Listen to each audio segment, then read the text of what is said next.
Good afternoon, Mark Sudduth, HurricaneTrack.com, here with your Hurricane and Hurricane HD video blog for Thursday, June 21st, 2012. Glad you could join me for this particular look at the tropics. As we zoom into the map here, the graphical tropical weather outlook, getting pretty active out there. We see what is now Hurricane Chris. We'll take a look at that in just a minute. A little bit more active intertropical convergence zone out here off of Africa. Should see a pretty strong tropical wave come off of here over the next week or so and start to move its way westward. And of course, we'll be watching this area in the extreme southeast Gulf near the Yucatan Channel very closely for the possibility of tropical storm formation after the weekend. So as we start looking around the different satellite pictures here, we still have this trough of low pressure here, this focusing mechanism, but we may be starting to see low pressure sort of pinch off from that and organize separately. And you can tell that the convection is starting to get that more concentrated appearance. It's not just clusters of it like you see here, and then some here, and some here. This is starting to get more concentrated, and for me, that's the first sign that I look for if we're going to have any kind of development. I still think it's going to be fairly slow, i.e. several days, but the ingredients are starting to line up. Here's a much closer perspective, and that blob of convection now down here along the Yucatan Channel and vicinity. This whole mass is supposed to move into the central Gulf of Mexico, where water temperatures are very warm, and the upper level winds are forecast to become more favorable for development. Speaking of that, this is the upper level wind chart from the University of Wisconsin. Here is the feature that we're looking at, the convection, and there is the upper level anticyclone trying to develop over the top of it and nudge its way up into the Gulf of Mexico just a little bit. Upper level winds out ahead of it, still fairly strong though, and in one direction. What we're looking for is to see if the winds fan out in all directions while this thing sits underneath this disturbance. Until that happens, as long as the wind keeps blowing over the top of it, it's going to have a hard time to develop. It still has some of that going on here, but those upper level winds are relaxing. If we look at the shear tendency map, also from the University of Wisconsin, I know it's hard to see what's going on. This is the Yucatan Peninsula right here, and there's the western portions of Cuba. And right here where the system is starting to take shape, the shear has been decreasing by about 10 knots, 5 to 10 knots of decreased vertical wind shear. The difference between the wind speed as you go up in height. Hurricanes and tropical storms like to have the wind fairly uniform at all levels of the atmosphere so that the air can come up through the middle and all those clouds and convection and be evacuated away efficiently.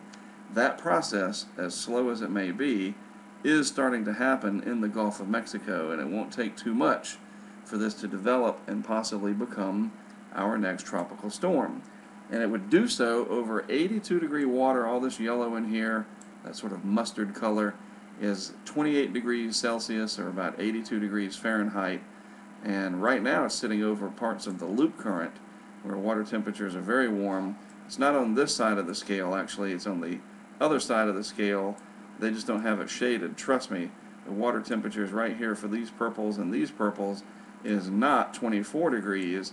It's more along the lines of 29 to 30 degrees Celsius in parts of the Gulf of Mexico. So definitely a lot of warm water to work with in this region. Where it will go and how strong it will be, I'm not going to speculate right now. That wouldn't be responsible because there's no low-level circulation to track. We don't even have a well-defined low.